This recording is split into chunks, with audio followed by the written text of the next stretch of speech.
ক্ষমতা জি আপা, দখল, সে তো জবরদখল করছে, সে তো জি মানে আপা, জি তার কোনো লিগালিটি নাই যে হচ্ছে উপদেষ্টা বলে আমাদের কোনো পদ নাই।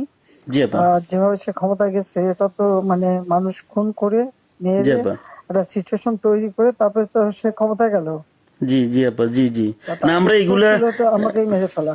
জি আপা আমি আমরা জানি এগুলা না ঘটনাটা এগুলা আমরা কিন্তু ইউরোপিয়ান পার্লামেন্টকে জানাবো, এটি তো জানাচ্ছিও।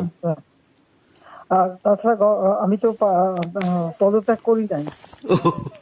জি আপা। আপা সবচেয়ে বড় কথা হচ্ছে যে, আমাদের কনস্টিটিউশনের আর্টিকেল 57 অনুযায়ী যেভাবে পদত্যাগ করতে হয়, জি আপা, আমার কিন্তু সেভাবে পদত্যাগ করা হয়নি। এবং সে কিন্তু ওই জন্য 6 তারিখের জায়গায় 5 তারিখে নিয়ে আসলো। জি আর 5 তারিখে নিয়ে আসার ফলে আমার আমার পক্ষে তখন এমন ভাবে চারিদিকে লোক ঘেরাও, আমি দেখলাম যে এখন যদি ফায়ার ওপেন করে আমার এখানে সিকিউরিটি, তাহলে শত শত লোকের লাশ পড়বে।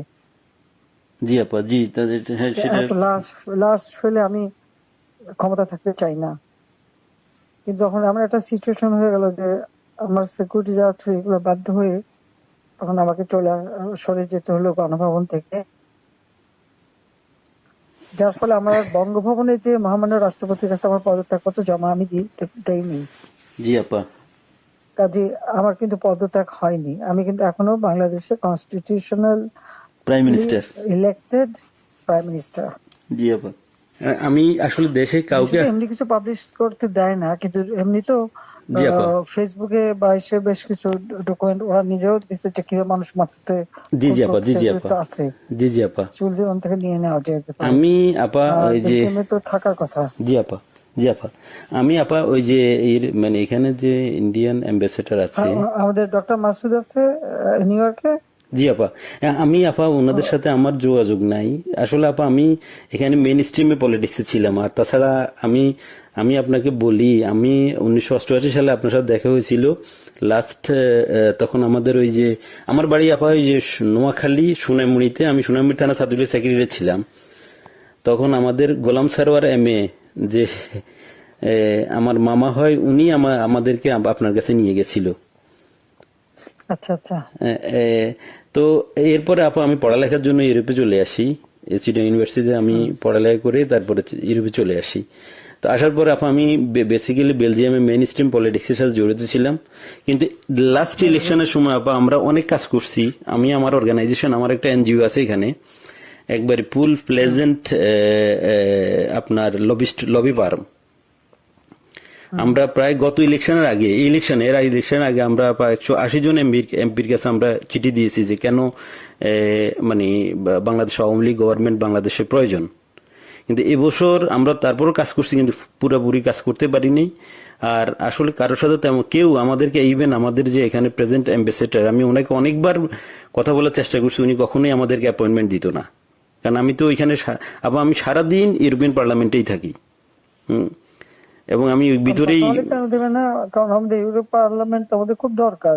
আপা আমি আমার এই আগামী মাসের প্রথম সপ্তাহে আমরা কনফারেন্স করব। আমি সিদ্দিক ভাইকে অন্যভাবে, সিদ্দিক ভাইয়ের সাথে আমার সরাসরি কথা হয়নি। আমার একজন, সে খুব বেশি একটা সুস্থ না, সে খুব বেশি একটা নড়তে চড়তে পারে না। জি আপা, জি। এখন আপা কার সাথে যোগাযোগ করব, সেটা হলো কথা। আমি চাচ্ছি না যে, আমাদের বেলজিয়াম আওয়ামী লীগের তো নেতৃবৃন্দ আছে, ওদের সাথে কথা বললে ওরাই তো অনেক কিছু দিতে পারবে। ওরা আসলে, আমি বলছিলাম যে আমি শহীদ ভাইকে বলছি, আমি রতন ভাইকে বলছি, জাহাঙ্গীর চৌধুরী রতন ভাইকে বলছি যে আপনারা আমায় কিছু ডকুমেন্টস, আমি নিজেই ডকুমেন্টস তৈরি করে দিয়েছি। তারা আরো চায়, যেমন কিছু এমইপি আমাদের বন্ধু বান্ধব আছে, খুব বেরি মানে অনেক ভালো বন্ধু এমইপি, তারাও জানে। তো তারা আমাকে বললো যে তুমি আমাদেরকে আরো কিছু ডকুমেন্টস দাও, আমরা এটা নিয়ে কাজ করব। মানে আমরা প্রায় 15 জন এমপির কাছে চিঠি লিখেছি আপা। ইউটিউবের যুগ, জি আপা, ফেসবুকের যুগ, সবই তো পাওয়া যায় এখন। জি আপা, আমরাও যা জি। পাচ্ছি ওখান থেকে পাচ্ছি। আচ্ছা আচ্ছা আচ্ছা আচ্ছা, তো জি আপা। ওখানে কালেক্টেড। আর আমাদের আওয়ামী লীগ ওখানে বললে পরে নিশ্চয়ই তারা কি করবে। ওরা ওরা তো আমাদের সাথে আছে, উনি ইয়েরাও আছে, যেমন তারা দিতে শহীদ ভাই। পারবে। জি জি আপা। আর আমেরিকা থেকেও তো দেবে, দেবে না কেন? আমেরিকাতে আপা আমি ওই যে মানে কারোর সাথে আমার যোগাযোগ নাই। কার সাথে যোগাযোগ করলে পাবো আপা?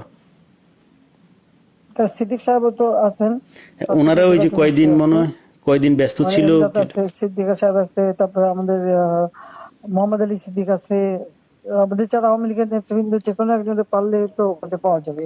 আচ্ছা ঠিক আছে আপা, জি জি। আপনি ভালো আছেন তো আপনি? হ্যাঁ আমি ভালো আছি। আর আমি যখন পাওয়ার ছিলাম তখন অনেক ডকুমেন্ট ওই যে মানুষকে মেরে ঝুলিয়ে রাখা এগুলি সমস্তই তো দিছি। আর সবচেয়ে বড় কথা আমরা হচ্ছে যে এগুলা আমি ডক্টর চাচ্ছি। ইউনূস ক্ষমতা জি আপা। দখল, সে তো জবরদখল করছে। সে তো জি মানে আপা। জি তার কোনো লিগালিটি নাই যে হচ্ছে উপদেষ্টা বলে আমাদের কোনো পদ নাই। জি আপা। যেভাবে সে ক্ষমতায় গেছে এটা তো মানে মানুষ খুন করে জি মেরে আপা। একটা সিচুয়েশন তৈরি করে তারপরে তো সে ক্ষমতায় গেল। জি জি আপা। জি জি। না তার আমরা উত্তর এগুলা, ছিল তো আমাকেই মেরে ফেলা। জি আপা আমি আমরা জানি যে এগুলা না, ঘটনাটা এগুলা আমরা ঘটেছে। ইউরোপিয়ান পার্লামেন্টকে জানাবো, এটি তো জানাচ্ছিও।